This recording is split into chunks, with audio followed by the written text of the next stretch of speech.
1,000만 원 아파트가 있다면 믿으시겠습니까? 그것도 방 3개에 욕실 2개짜리 20평대 아파트입니다. 그런데 더 충격적인 건 이 집이 그냥 매물로 나온 게 아니라 법원 경매로 사차까지 유찰된 물건이라는 사실입니다. 대체 이 집은 뭐가 문제일까요? 왜 아무도 사지 않았을까요? 정말 사면 안 되는 걸까요?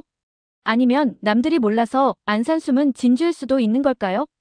한 달 월세 30만 원에 새 놓을 수 있다는 이 집. 지금 이 순간에도 누군가는 이 물건을 보며 머릿속으로 계산기를 두드리고 있겠죠. 근데 그게 정말 가능한 이야기일까요? 그래서 오늘 이 영상에서는 그냥 싸다고 덥석 살 수 없는 이 아파트를 실거래가, 월세 시세, 경매 권리 분석, 그리고 실제 거주 후기까지. 1,000만 원 아파트, 과연 진짜 기회일까요? 아니면 아무도 손대지 않는 이유가 있는 폭탄 돌리기일까요? 지금 바로 구독과 좋아요 눌러주시고 이 기회를 함께 분석해보시죠. 경상북도 칠곡군 양목면. 한적한 시골 분위기의 이곳에 유독 눈에 띄는 아파트가 있습니다. 1992년 준공된 우영 아파트.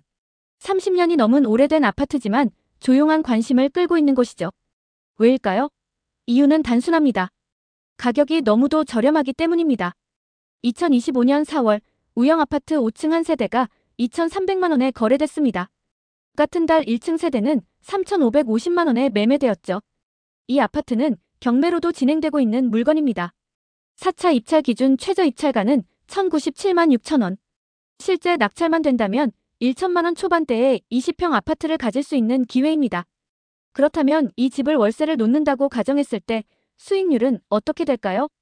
현재 이 아파트 단지 인근 부동산에서 실제 월세 매물로 나와 있는 조건은 보증금 500만 원, 월세 30만 원.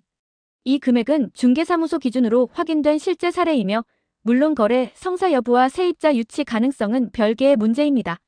하지만 단순히 시세 기준으로 월세 수익률을 따져보겠습니다. 먼저 낙찰가를 1,097만 원으로 가정합니다. 여기에 취득세, 등기비용, 법무비 등을 포함한 부대비용 약 200만 원 정도를 추가하면 총 매입비용은 약 1,300만 원 수준이 됩니다. 공실이 없다는 가정, 관리비 체납이 없다는 가정, 유지보수 비용이 들지 않는다는 가정, 그리고 세입자가 바로 구해진다는 가정까지 포함되어 있죠. 하지만 그럼에도 불구하고 지금 이 아파트가 시장에 나와 있는 어떤 물건보다도 높은 수익률을 보일 수 있다는 사실은 매우 흥미롭습니다. 전용 면적은 20.6평, 방 3개에 욕실 2개 구조로 전형적인 실거주용 소형 아파트의 틀을 갖추고 있습니다. 물론 엘리베이터가 없다는 점은 불편함을 동반하겠지만 이 가격대의 임차 수요층은 구조보다는 가격과 평수에 집중하기 때문입니다. 경매 낙찰가가 실거래가보다 낮게 형성된다면 월세 수익률은 물론 향후 매도 차익까지도 노려볼 수 있는 구조가 됩니다.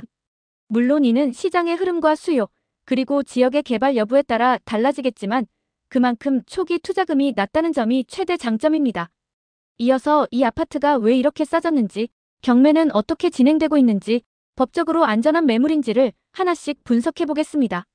2025년 8월 우영 아파트 106동 5층 502호가 경매 진행 중입니다. 1차 입찰은 5월 9일, 최저가는 3,200만 원이었습니다. 그러나 유찰. 2차는 6월 11일, 2,240만 원으로 낮아졌지만 또 유찰. 3차는 7월 16일, 1,568만 원. 여전히 아무도 손을 들지 않았습니다. 4차 입찰을 앞두고 최저 입찰가는 1,097만 6천 원까지 떨어졌습니다. 자, 여기서 중요한 포인트. 3천만 원대에서 아무도 입찰하지 않았던 이 물건이 이제 1천만 원 초반대에 소액 투자자에게 열린 경매 물건이 되었다는 겁니다.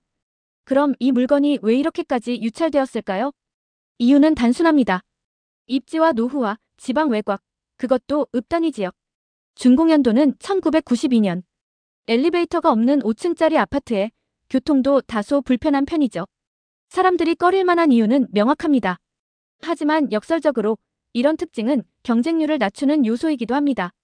수요가 적기 때문에 싸고 싸기 때문에 수익률이 좋아지는 아이러니한 구조. 이것이 지방 소형 아파트 경매의 특징입니다. 이제 권리관계를 들여다보겠습니다.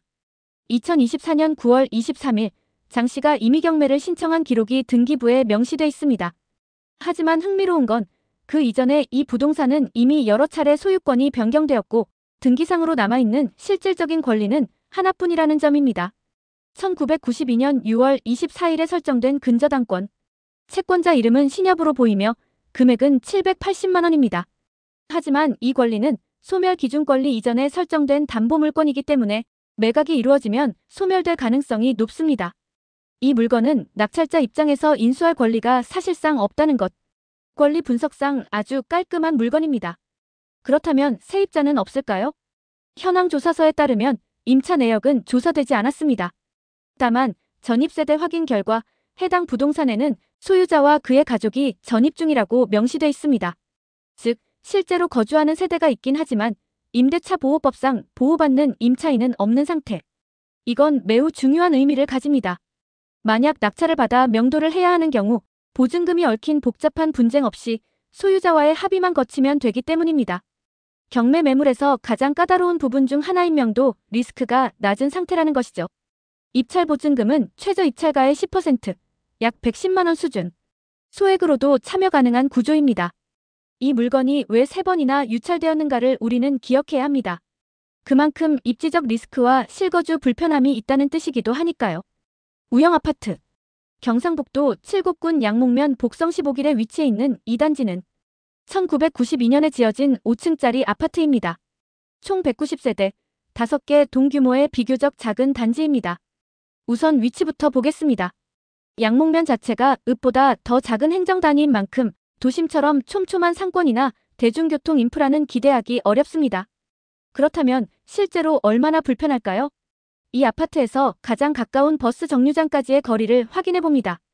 도보 기준 약 5분 거리입니다. 버스 배차 간격은 짧은 편이며 평일 기준 10, 20분 간격으로 버스가 운영 중입니다. 버스를 타고 이정거장만 이동하면 양목역, 그리고 20, 30분 정도 더 이동하면 외관역에 도달합니다. 외관역은 경북 지역의 주요 교통거점 중 하나로 기차 이용이 필요한 주민들에게는 유용한 교통수단이 됩니다. 즉, 버스와 기차가 모두 연결된 구조라는 점에서 단독 교통 인프라만 놓고 보면 의외로 괜찮은 조건입니다. 문제는 이동이 반드시 필요하다는 점입니다. 이 단지 주변 500m 이내에는 대형마트나 복합상권은 없습니다. 가장 가까운 편의점은 버스 정류장 뒤편 골목에 위치해 있으며 도보로 약 7분 거리. 식자재마트나 중형급마트는 차량이나 버스를 타야만 도달 가능한 거리에 위치하고 있습니다. 이런 구조 때문에 주민들은 대부분 자가용을 기반으로 한 생활을 합니다. 실제로 후기에 따르면 차가 없으면 많이 불편하다, 조금만 걸어 나가야 뭐라도 할 수 있다는 의견이 다수 있었습니다. 반대로 차량을 이용할 수 있는 사람에겐 조용하고 쾌적해서 좋다는 의견도 존재합니다. 이번엔 교육 환경을 살펴봅니다. 이 아파트의 학구는 양목초등학교 배정입니다.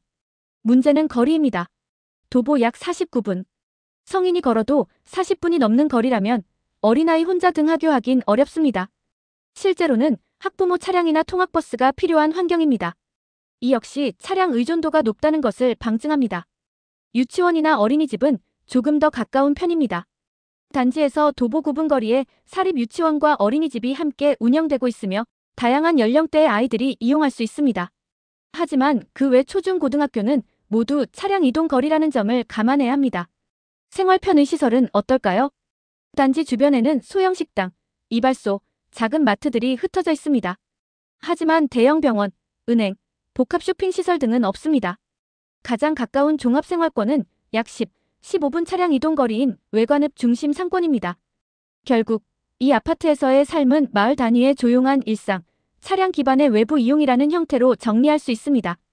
그렇다고 불편함만 존재하는 건 아닙니다. 이 단지는 뒤로 산이 있고 경호천이라는 작은 하천도 흐르고 있어 공기질이 좋고 조용한 환경이 큰 장점으로 꼽힙니다. 실제로 산이 보여서 쾌적하다, 공기가 맑다는 후기도 있었습니다. 단지 내부에 녹지도 확보돼 있고 소음도 심하지 않은 편. 하지만 산책로나 공원 같은 도보 생활 여가 공간은 부족하다는 점도 분명한 단점으로 존재합니다. 마지막으로 이 아파트가 속한 생활권 자체의 성장 가능성은 크지 않은 편입니다. 대규모 개발 예정지나 산업단지 확대 소식은 현재까지 확인되지 않았습니다. 즉, 향후 집값 상승을 기대하기보다는 지금 이 구조에서 어떻게 효율적인 생활을 할 것인가에 초점을 맞춰야 하는 물건입니다. 우리는 종종 숫자와 조건, 이율과 면적 속에서 집을 바라봅니다. 얼마를 주고 살 수 있느냐, 얼마나 받을 수 있느냐, 그 안에 어떤 삶이 가능하겠느냐는 생각은 늘 한 발 늦게 따라옵니다. 오늘 함께 들여다본 이 오래된 시골 아파트 역시 그랬습니다. 가격은 현실을 무너뜨릴 만큼 낮았고, 하지만 그 안을 들여다보는 순간 이 집은 숫자가 아니라 삶이라는 단어로 말을 걸어왔습니다. 30년 넘는 시간 동안 바람을 맞고 햇볕을 등지고 조용한 노년의 소음을 품어온 공간.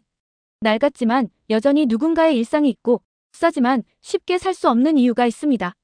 부동산은 소유의 대상이지만 동시에 선택의 거울입니다. 무엇을 갖고 싶은가 보다 무엇을 감당할 수 있는가, 그 물음 앞에서 우리는 비로소 진짜 가치를 따져보게 됩니다. 이 집이 기회인지 리스크인지, 그 판단은 당신의 세계관이 정합니다. 그리고 어쩌면 삶의 기준이 수익률을 이길 때 비로소 집은 부동산이 아닌 거처가 되는지도 모릅니다. 오늘 이 영상이 단지 숫자 하나 더 아는 데서 그치지 않고 무엇을 갖고 어디에 머물고 어떤 선택을 할 것인지에 대해 잠시라도 생각해보는 계기가 되었다면 그걸로 충분합니다.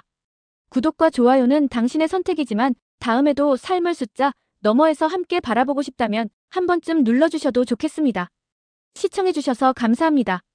우리는 다음 이야기에서 다시 마주하길 바랍니다.